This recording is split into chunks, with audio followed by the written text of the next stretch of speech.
Marcus Klein, guitarrista do Ultraje a Rigor, revelou uma regra curiosa dos bastidores do De Noite no SBT.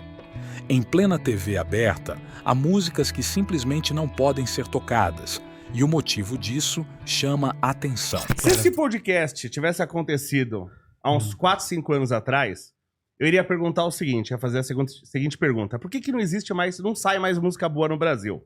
Só que hoje, eu falo, por que as músicas que saem, não é que não são boas, elas me dão desespero. Elas são muito ruins, né? Então, aquelas músicas que assim... Sabe? Eu tenho vontade de me matar quando eu escuto esses funks aí com a voz metalizada. Por quê? O que tá acontecendo? Por que não tem mais criatividade? Não tem mais talento?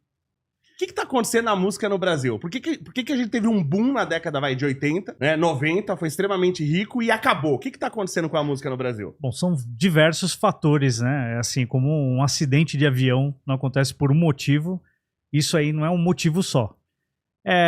Existe aquela coisa assim, o mainstream agora gira em torno disso, assim, de coisas fáceis, de frases, né? Parece que a galera, assim, só tá consumindo realmente coisa que é muito fácil de absorver.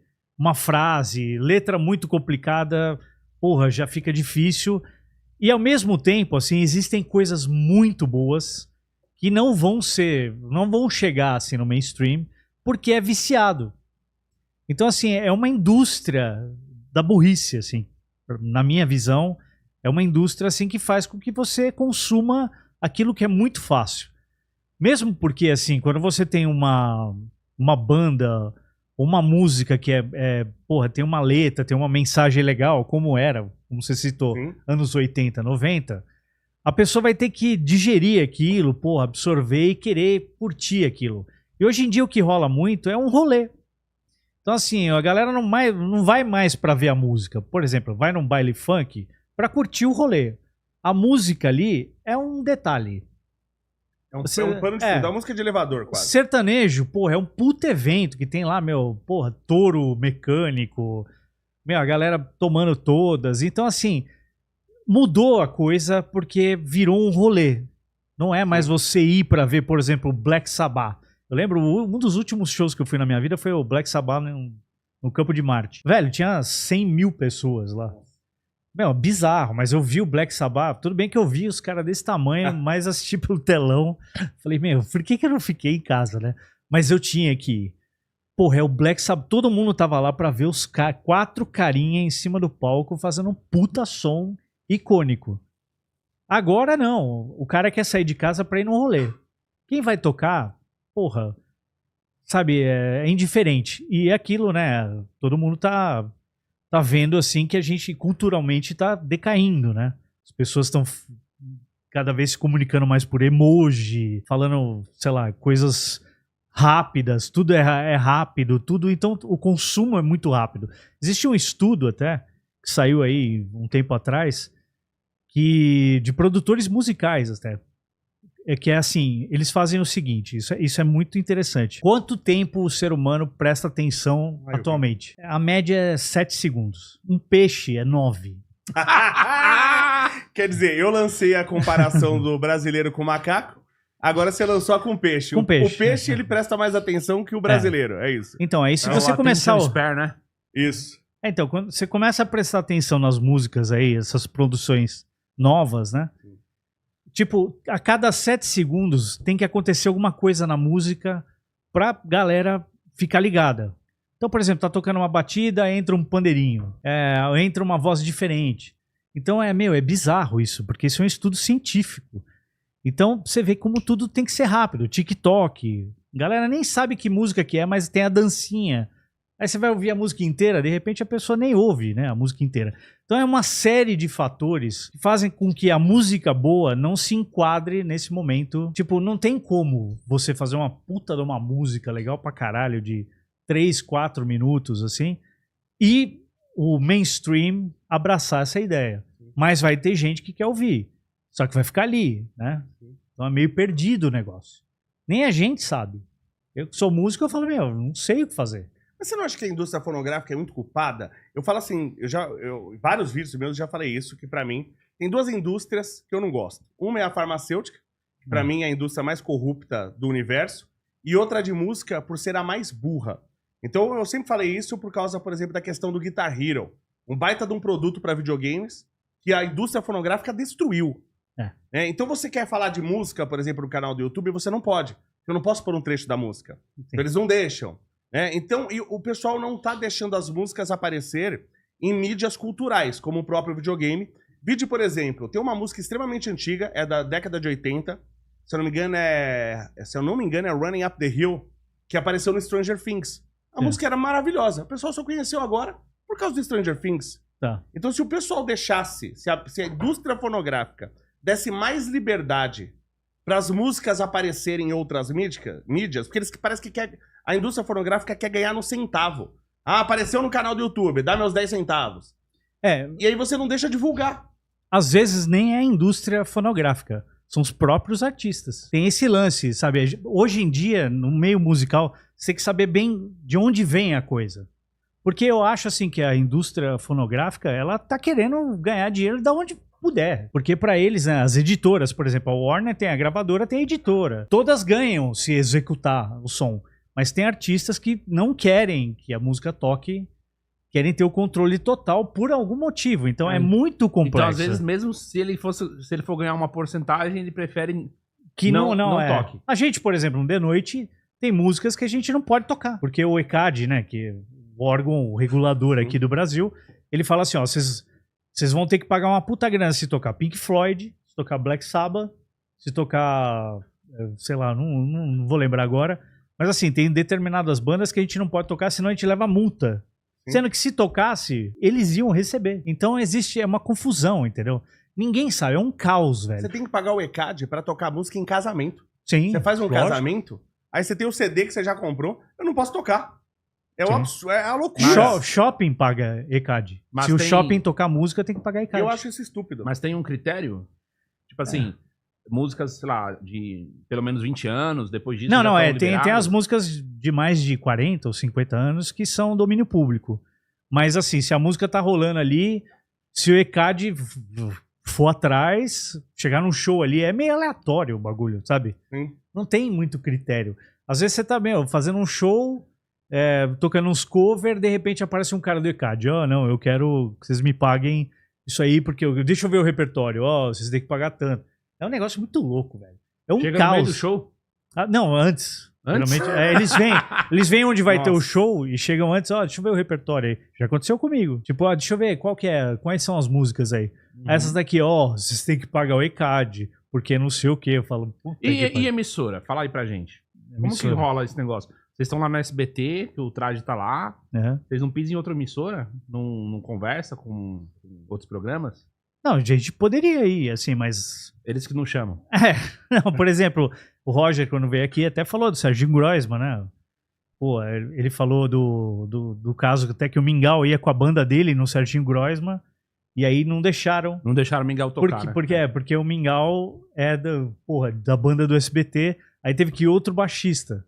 E eu já fiz também Altas Horas, fiz com o Rich, fiz com o Kid Vinil, fiz com o Léo Jaime. Então, assim, existe simplesmente assim, uma birra. Não muito pelo SBT. Tem um problema com a música sua no SBT, naquele, acho que Cinema em Casa, não deu? Não. Deu bem até. Parece que eles usaram uma música sua. Mas foi liberada. Por anos, assim, acho que 6 anos, o tema do Cinema em Casa era um tema meu, assim. E mais engraçado, eu não tocava guitarra no tema, tocava teclado. What? Você conta a história que você foi um garoto meio prodígio. Essa é uma história que eu acho meio... Assim, que você aprendeu criança a tocar bateria sozinho. Foi. Sozinho? Eu sou autodidata em tudo, assim, praticamente. Sou autodidata em bateria, né? Apesar que eu tocava bateria em almofada, né? Você imagina um moleque de 9 anos chegando em 79, pra uma família tradicional, falando assim, eu quero tocar bateria. Fala, esse moleque é louco. Então eu montava as baterias com as almofadas, uma caixa de fanfarra do colégio. Era uma zona. O bumbo era o pé, né? Mas eu tinha uma coordenação, eu tinha já dava pra ver que eu tinha uma vocação, né? Então eu brincava com isso, né? Na verdade era uma brincadeira. Mas eu vi que eu tinha uma condição, né? E foi nisso, né? E depois veio a guitarra, né? Eu resolvi. Quantos anos? Você cresceu e percebeu assim, tocando bateria eu não vou pegar ninguém. Não. Tocando bateria eu não vou pegar uma bateria. Porra, eu não tinha dinheiro nem pra pegar ônibus, velho. Eu vou comprar uma bateria, ainda morava num apartamento. Sim. Família querendo me matar. Nossa senhora, nem a pau. Mas você não é da época que o pessoal fala que todo mundo que aprendia a tocar e ia pra banda era pra pegar mulher? Não, eu sou da época que, porra, pra pegar mulher tinha que, nossa, suar sangue, tinha que fazer uma correria. Mas assim, o dia que eu aprendi, que eu resolvi, né, pegar a guitarra e começar a tocar, foi dia 10 de março de 1985. Meu aniversário, hein? E dia do guitarrista. Olha só. Virou o dia do guitarrista, não por mim, minha causa, né? Sem pretensões. Mas é uma coincidência. Sim. Porque assim, eu vi que não ia rolar, né? Nesse meio tempo, assim, eu era amigo do pessoal do Viper. Eu tive uma banda com o André Matos, com o Ives Passarel. Porra, eu tocava batera. Eu era baterista do Viper, assim, meia boca e tal. Aí o André Matos entrou no Viper no dia 3 de janeiro de 1985, num aniversário meu. Você é de março também? Eu sou de... Não, é 3 de janeiro. 3 de janeiro. 3 de janeiro. Sou Capricórnio. Então, aí o André, me largou, né? A banda que eu tinha com eles, né? Que chamava Netuno. A gente tocava 3 músicas. É muito engraçado isso. A gente tocava Eva, Hunt to the Hills. Hunt to the Hills é muito bom. Não, Eva e Hunt to the Hills. Você consegue vir no mesmo show? E uma música que a gente fez que chamava Apocalipse. A gente olhou na Bíblia lá, tem o Apocalipse, vamos fazer uma música. Meu, eu tinha 13 anos, 14 anos, sei lá. Então, assim, aí o André entrou no Viper, eu fiquei meio perdido, né? Não tinha bateria, não tinha banda, mas eu queria tocar, né? Tinha o cabelão, cabeludo e tal. É o Felipe Machado, lá do Viper. Por que você não toca guitarra? Foi nesse dia que eu comentei. 10 de março de 1985, eu falei, puta, pode crer, meu, é isso que eu quero. Aí foi nesse dia, desde então, eu completei esse ano 40 anos de guitarra, no dia 10 de março de 2025. E abandonou de vez a bateria, você não toca mais? Não, brinco, né? Eu já gravei demo tocando batera. Isso é legal porque dá um senso rítmico, né? Então, assim, eu tenho um senso rítmico pra gravar minhas coisas. Então eu tenho uma puta noção, né? Mas sempre brinquei com batera. Batera eu acho muito legal, assim. Mas guitarra virou minha vida. Mas isso vem de família? Alguém toquei? Não. Tem que vir de algum lugar? Não veio de lugar nenhum. Veio de... lá de cima, nada, não tinha nenhuma perspectiva pra isso. Eu, venho de um tempo, anos 80, naquela época, anos 80... Ser músico era ser vagabundo? Não, você não sabe de nada. Ser músico era ser vagabundo. Você imagina você com 15 anos, velho, sendo cabeludo, naquela época existiam as tribos.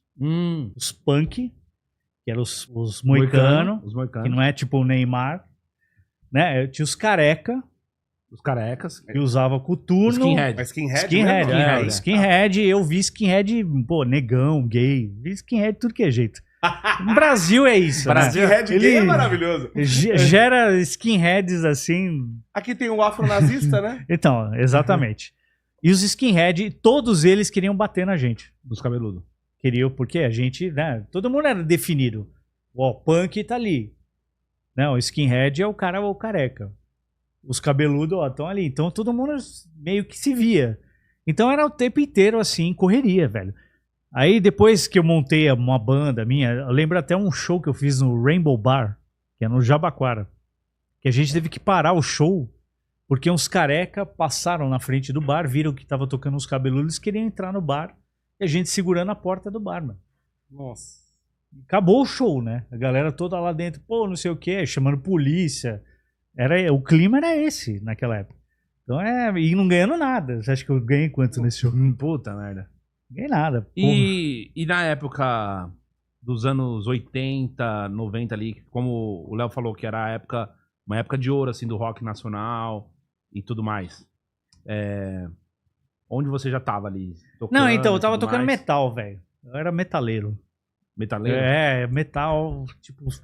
Mas já nos anos 90 a situação tava melhor ou ainda arrumava confusão? Não, aí já tava melhor, melhor. Porque aí no final dos anos 80, eu montei uma banda nos anos 80 chamada Exhort, EXHORT. Aliás, aí pra galera que quiser conhecer essa banda, a gente tá relançando os discos. no Spotify, em todas as streamings. A gente tá relançando nosso primeiro álbum, que chama Atitude, que é de 1989, remasterizado. E estamos lançando o segundo álbum, que chama Pray, que é demais, velho. A gente gravou esse álbum revezando o estúdio com o Raimundos, gravando aquele disco icônico deles. No Bebop, o Miranda produzindo o Raimundos, acabava o Raimundos e a gente entrava. Então, puta, foi muito louco. Esse disco é demais. Então é Exhort, vocês podem procurar aí, a gente lançou remasterizado agora. Porque a gente é viúva dessa porra dessa banda, entendeu?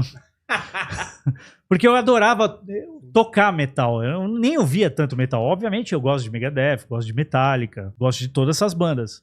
Mas assim, eu nunca fui muito de ficar ouvindo banda de metal nova. Mas tocar metal eu adorava. Pô, eu tocava no Aeroanta com essa banda, era fantástico, assim, né?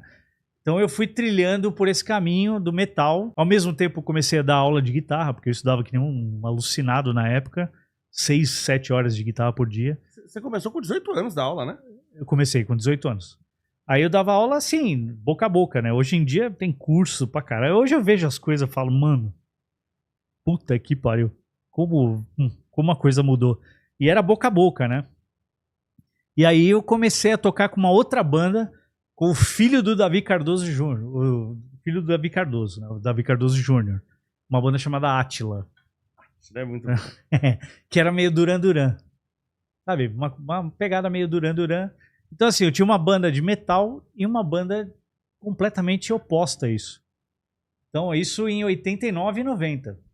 Então, às vezes eu ia tocar em Guarulhos, num puta lugar de metaleiro, querendo sangue, e depois ia tocar ali, assim, numa balada, tipo no Vitória Pub. Pra quem Guarulhos sempre foi um foco de underground, né? Foi. Né? Ainda é, mais ou menos, assim. Mas, assim, aí o Vitória Pub era uma puta pub classe pra caralho, e eu tocar lá, Duran Duran, Peter Gabriel, umas bandas da hora, mesmo dia, às vezes. Então eu fui me virando assim, e sempre fui eclético, né? Então pra mim a música não existia fronteira. Eu queria tocar, velho. Queria estar em cima do palco, isso foi sempre um chamado, assim. Então foi bem legal essa época. Valeu por acompanhar até aqui. Se curtiu o papo, deixa seu like, se inscreve e ativa o sininho para não perder os próximos vídeos. Até a próxima!